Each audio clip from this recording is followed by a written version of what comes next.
Og så kan han igen. Jo, det er jo sådan, man knuser de andre moralt set hele tiden, når de tror, bedst som de tror, at de er ved at få kontakt med ham, komme op til ham, så giver han lige et gear til, drejer lige en gang på håndtaget. Ja, det er et slag i ansigtet. Ja. Det er det. Og vi kan se, hvad det koster. Han ramte Botero. Han kæmper op. Og her kommer de andre op. Med Ulrik forrest. Og så kører Armstrong. Armstrong angriber. Det her var altså hans sted. Ulrik bliver siddende. Ikke noget svar. Heller ikke fra Eras. Og heller ikke fra Beloki. Armstrong. Forbi Botero. Og har nu kun Pantani foran sig. Og den bliver svær for Pantani.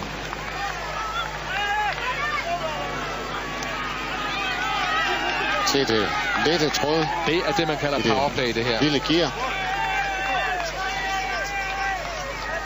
Og Pantani, der troede, garanteret har troet sig nogenlunde sikker efter at have smidt. Ja, nu kan han se, at der kommer Armstrong. Men han øger igen Pantani. Men Armstrongs seje tråd, det er nærmest en kanonering af sig selv. Op til Pantani. Og hvad så? Ja, så har vi en Forbi ham. Ja, kigger på Pantani. Nu skal han afsted. Pantani går med. Det kan være snudt og lave det på den her måde. Jamen, det var da så Torben, hvis jeg har med. Ja, nemlig. Eller i hvert fald erkendt, at jeg helt holder ham væk.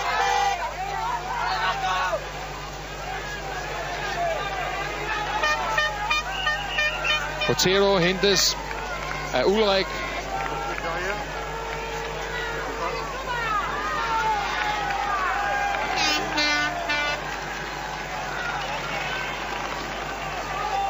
Armstrong. Ja, flottere gul trøje kan man ikke være. Han som gang sagde, jeg vil ikke sammenlignes med Greg LeMond, som er heroppe på toppen i dag, som ser det her og kan lykønske Armstrong om et øjeblik, når han fortsat er i gult. Og for en stor etape, uanset om han vinder den eller ej. Det Armstrong sagde engang, ham vil jeg ikke sammenlignes med. Han har vundet Tour de France 3 gange, og det er for stort til, at jeg overhovedet kan bringe mit eget navn ind i den sammenhæng. Ja, men det var dengang. I dag, der kan han kun sammenlignes med de allerstørste, også større navne end Greg LeMond faktisk. Navne som Eddy Merckx, Charlie Cole, endnu.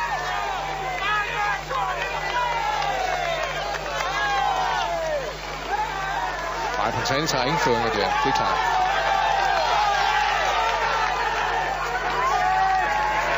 Men også en mand, der virkelig, altså, jeg synes, man får totalt demonteret de spekulationer, der var om, hvorvidt hans hold var stærkt nok på Otakam. Her bruger han det optimalt med Tyler Hamilton og Livingston her på bjerget, og så er han selv parat. Fuldstændig klar til at stå til, når han skal. Ja, det er enig med mig. Sådan var det i dag.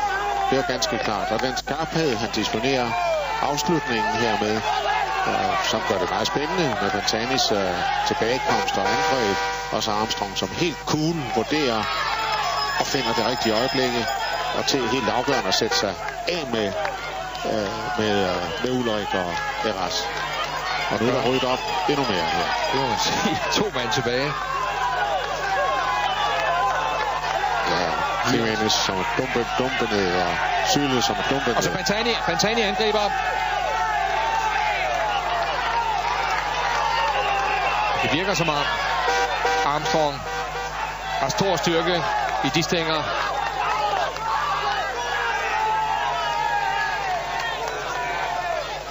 ...19 sekunder til Ulrik.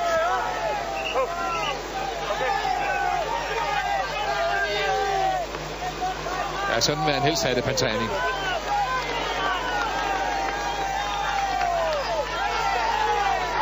Ja, det er en ren match mellem 2 tidligere vinder af Tour de France. Pantani 98, Armstrong 99. Det kan ikke være renere. En match mellem dem lige nu. Og man kan næsten ikke Seaman under den ene frem for den anden og vinde den her etape. Det er så forrygende kørt af Pantani, men nu er det Armstrong, der igen øger. Og jeg tror, at Pantani nu betaler prisen for det forsøg, som var så fascinerende, så smukt. Efter at have været bagud 24 sekunder, kører op til gruppen.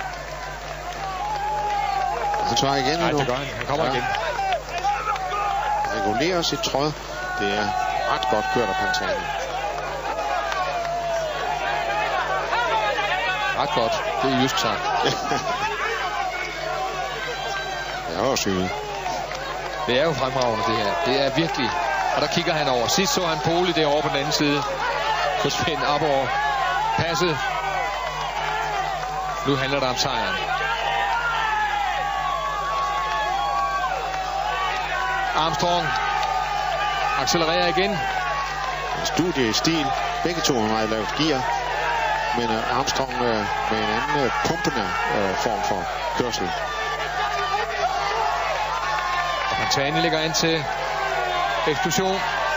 Det ser så skrøbeligt ud med Pantani. Hele tiden op og ned i fart. Så må han lige pludselig gå i stå.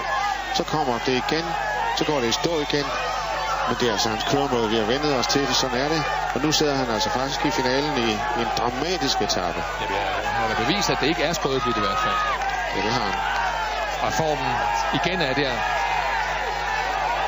Men han er op mod en Superman. Han er virkelig op mod den største power, man måske har set i mange år i Tour de France. Lance Armstrong, der får det, som han vil have det. Alle de bedste, og han får smidt dem af. Spørgsmålet er, kan han også ordne Pantani her i finalen? Og se, her har vi den berømte udsigt op til observatoriet, hvor målingerne af det her meget specielle klima, som er her omkring bjerget, som er en del af mystikken omkring det, kommer fra. Og lige bagved kan vi se Ulrik, gruppen komme. Men det kan kun blive en af de to her, Pantani eller Armstrong. Inde på den sidste kilometer, Armstrong accelererer igen. Pantanis fare. Ja, det kan næsten blive en regulær spurt efter så dræbende kørsel. For at se Pantani, han kigger opad, og så rykker han på næsen. Rykker sin næse.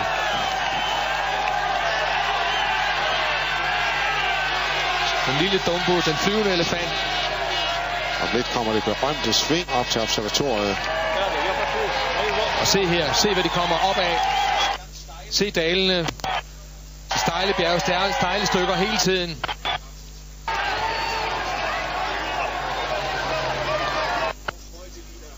Armstrong har flere gange prøvet at øge tempoet for at komme af med Pantani. Han ved, at eksplosionen kan være der hvert øjeblik.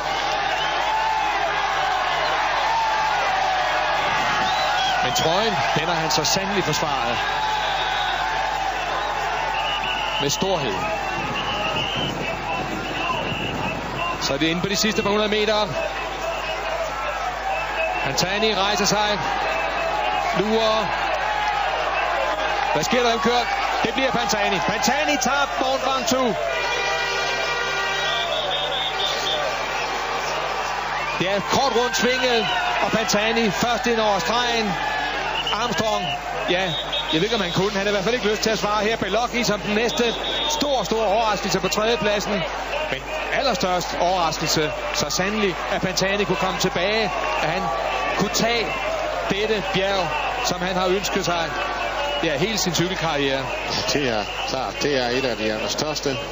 En af de frygteligste, måske af alle. Det som Armstrong sagde, det kan ikke lide mig. Jeg kan heller ikke lide det, men det i dag har han virkelig vist det sin kærlighed alligevel på en eller anden måde. Det har han kysset det i gult. Og her er de to kælmefolk. Og så, ja, også en flot fightende Virenque ind